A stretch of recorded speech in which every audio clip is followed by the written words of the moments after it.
Buenas tardes, mi nombre es Daniel Villasís, hoy es 6 de noviembre de 2025, son las 4 de la tarde y en este video voy a desarrollar los temas de la unidad 1 y la unidad 2 de la materia Teorías y Sistemas de la Psicología.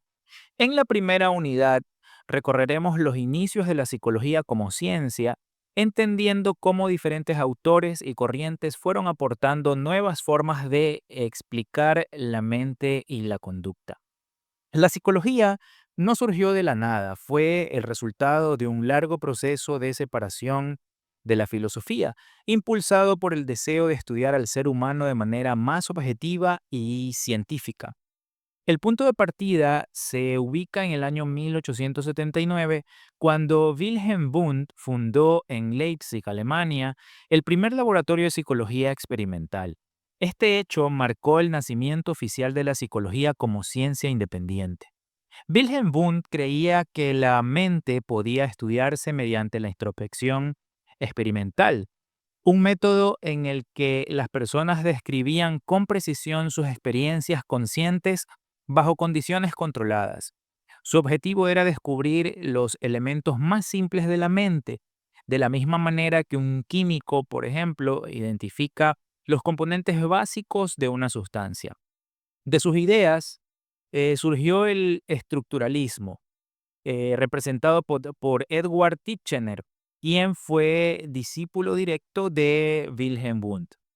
El estructuralismo buscaba analizar la estructura de la ciencia, descomponiéndola en sensaciones, imágenes y sentimientos. Sin embargo, pronto recibió críticas principalmente por la subjetividad del método introspectivo, ya que este dependía de lo que cada persona percibía y no permitía resultados verificables. Frente a esto, en Estados Unidos apareció una nueva corriente llamada funcionalismo, cuyo principal representante fue William James.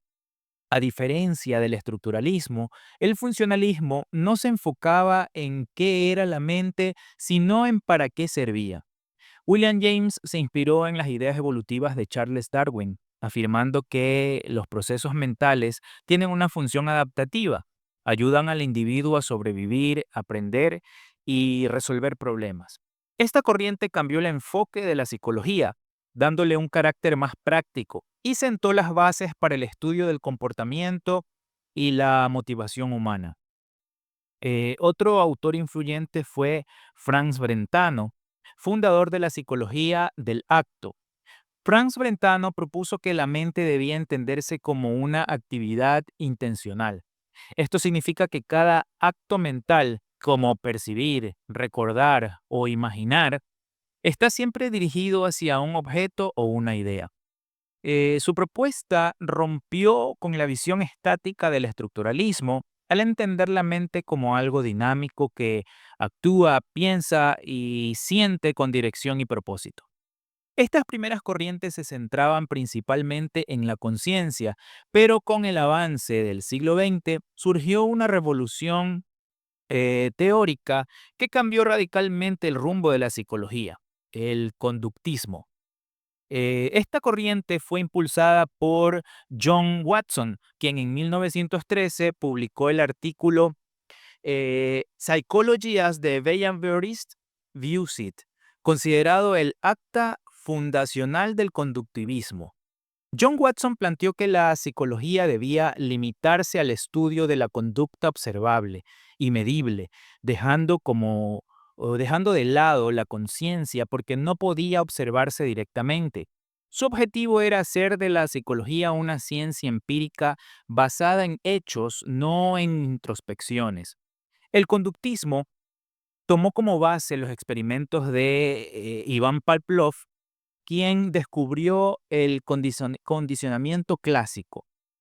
Pavlov demostró que los animales podían aprender a asociar un estímulo neutro como un sonido, el sonido de una campana, con un estímulo que provoca una respuesta natural como la comida. Esta asociación produjo una nueva respuesta, la salivación ante el sonido. Más adelante, B.F. Skinner amplió las ideas de Iván Pavlov, desarrollando el condicionamiento operante. B.F. Skinner explicó que el comportamiento se fortalece o debilita dependiendo de sus consecuencias. Si una conducta es seguida por una recompensa, tiende a repetirse. Si genera castigo, tiende a desaparecer. El conductismo fue una corriente decisiva porque trajo rigor experimental a la psicología, pero fue criticado por su visión mecanicista al reducir al ser humano a simples respuestas frente a estímulos, ignorando procesos como el pensamiento y la emoción, que son procesos internos. Mientras tanto, en Rusia surgía una línea similar llamada reflexología, desarrollada por Iván Sechenov y también por Iván Pavlov. Ellos consideraban que todo comportamiento tenía una base fisiológica en el sistema nervioso y que los reflejos eran la base del aprendizaje y la conducta. Esta corriente influyó directamente en el desarrollo del conductismo occidental. Posteriormente apareció en Alemania la psicología de la Gestalt, creada por Max Beljamier, Wolfgang Keller y Kurt Kofka. Los psicólogos de Getland afirmaban que la mente humana no percibe fragmentos aislados de información, sino configuraciones completas. Su principio más famoso es que el todo es más que la suma de sus partes. Por ejemplo, cuando observamos una figura incompleta, nuestro cerebro tiende a completarla, a encontrarle o darle sentido. Gracias a esos estudios, la Gestalt demostró que el cerebro organiza activamente la información y que la percepción es solo un proceso creativo, no solo pasivo, o es un proceso creativo, no solo pasivo. En la misma época, dentro de la psicología soviética, Lev Vygotsky propuso el enfoque histórico-cultural, que representó un punto de encuentro entre la mente y la sociedad. Eh, Vygotsky sostenía que el desarrollo de las funciones psicológicas superiores como el pensamiento, el lenguaje y la memoria dependen directamente del entorno social y cultural. El conocimiento, según él, no se construye de forma individual, sino a través de la interacción con los demás. Para Lev Vygotsky, el lenguaje, los signos y los símbolos son herramientas psicológicas que medían la actividad mental y permitían la internalización de las experiencias. Su concepto más conocido es la zona de desarrollo próximo, que representa la distancia entre lo que una persona puede hacer por sí misma y lo que puede lograr con la ayuda de alguien más experimentado. Este planteamiento tuvo gran impacto en la educación, ya que mostró que el aprendizaje es un proceso social en el que la guía de otros desempeña un papel clave. Si observamos el recorrido de esta unidad, notamos que la psicología ha pasado por varias etapas. Primero se interesó por la conciencia con el estructuralismo, luego por la función adaptativa de la mente con el funcionalismo y después por la conducta observable con el conductismo. Finalmente, por los procesos mentales y sociales con la Gestalt y el enfoque histórico-cultural. Cada escuela aportó una visión distinta del ser humano. Edward Titchener buscó comprender la estructura de la mente. William James resaltó la utilidad de los procesos mentales. Fran Brentano enfatizó la intencionalidad de la mente. John B. Watson y B. F. Skinner establecieron la psicología como una ciencia objetiva. Los psicólogos de la Gestalt mostraron que la percepción humana busca totalidad y coherencia. Y Vygotsky integró la dimensión social y cultural del pensamiento. En conjunto, todas estas teorías transformaron la psicología en una disciplina más completa que combina el estudio de la mente y la conducta y la cultura. Em, bueno, con esto concluimos la unidad 1 de teorías y sistemas de la psicología y a continuación vamos a ver la unidad 2 de esta misma materia, en esta parte nos adentramos en una de las corrientes más influyentes y profundas del pensamiento psicológico, el psicoanálisis propuesto por Sigmund Freud. Y continuando por varios autores que desarrollaron lo que hoy conocemos como las teorías psicodinámicas.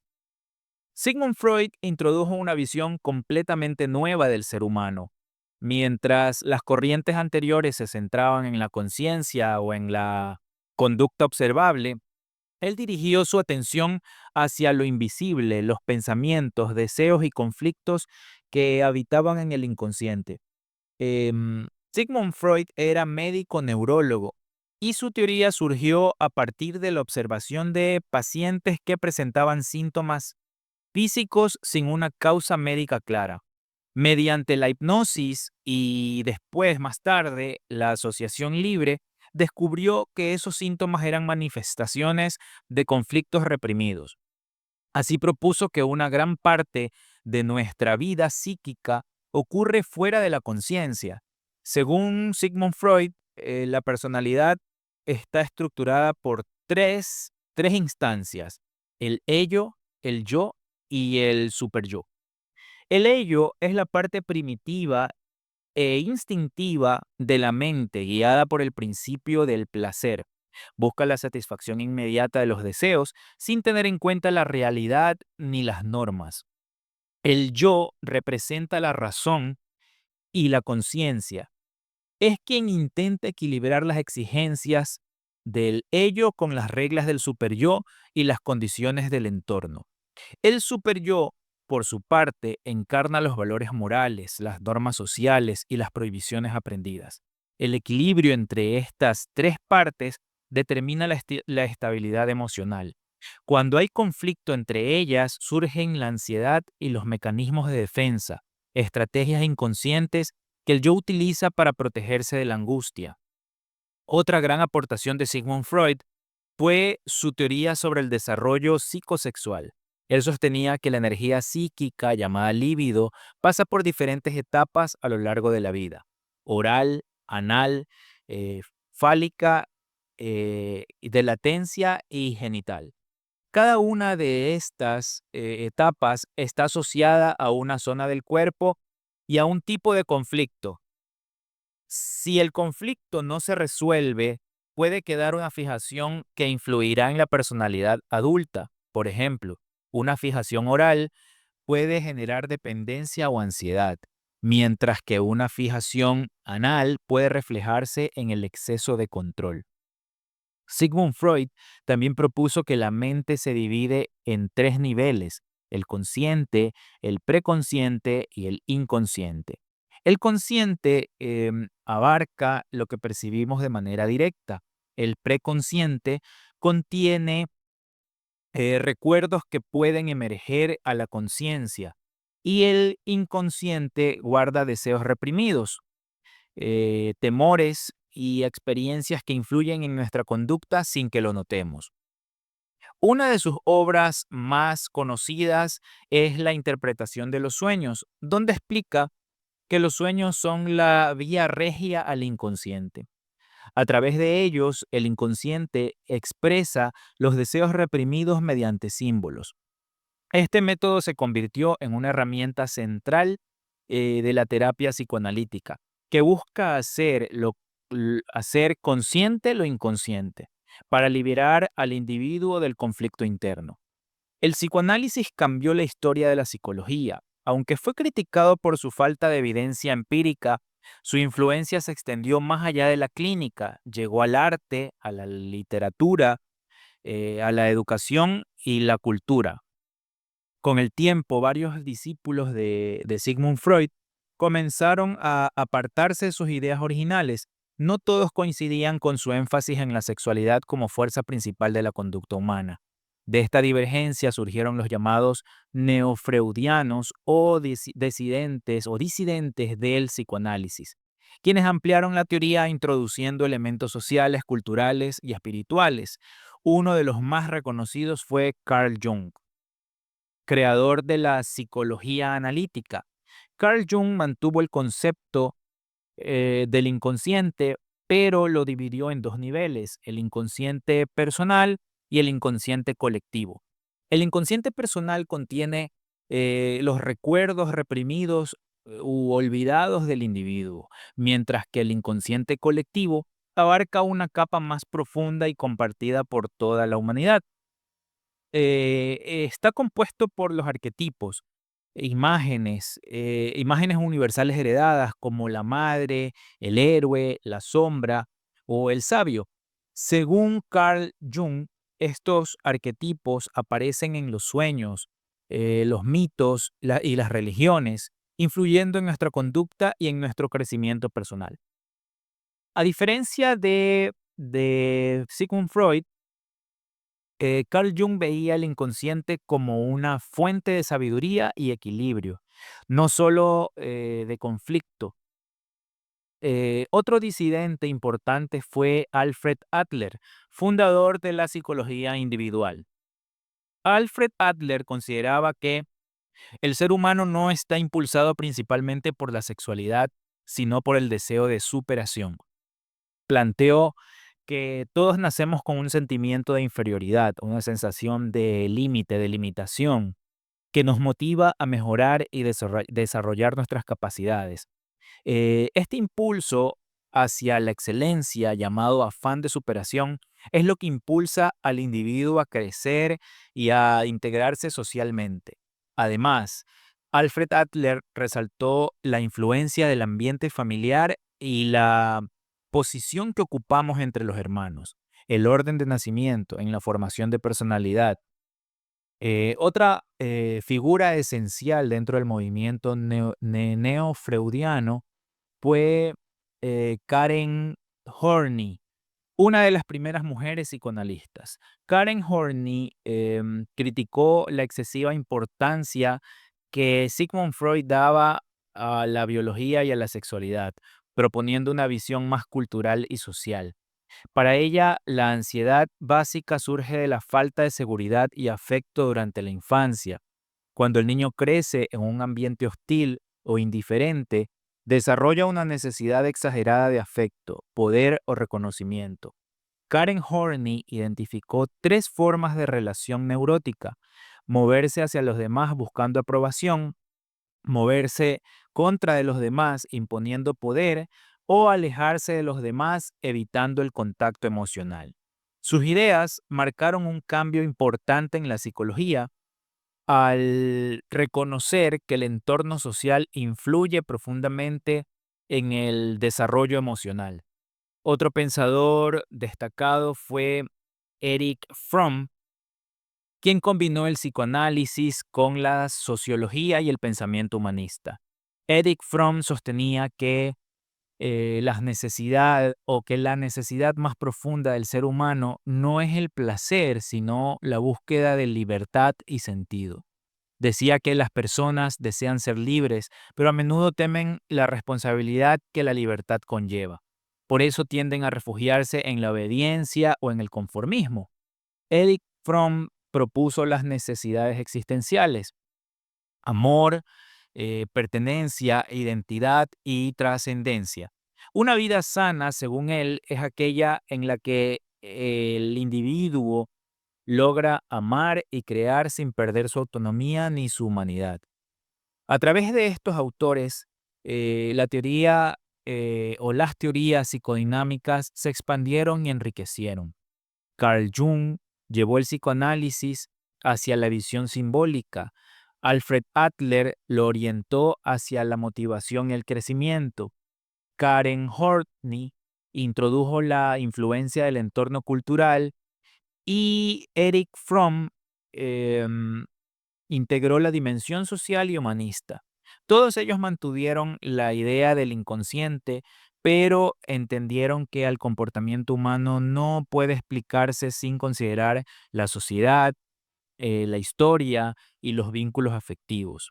Incluso hoy, muchas corrientes terapéuticas conservan elementos del pensamiento psicoanalítico. La importancia de la infancia, el valor del autoconocimiento y el análisis de de los vínculos emocionales siguen siendo pilares fundamentales de la psicología clínica moderna. Eh, Podríamos decir, resumiendo todo, que el psicoanálisis y las teorías psicodinámicas marcaron un antes y un después en la psicología. Sigmund Freud abrió la puerta al estudio del inconsciente. Carl Jung amplió esa mirada hacia lo simbólico y colectivo. Alfred Adler destacó la superación personal. Karen Horney introdujo la influencia de la cultura. Eric Fromm nos recordó la importancia de la libertad y el amor como necesidades esenciales del ser humano.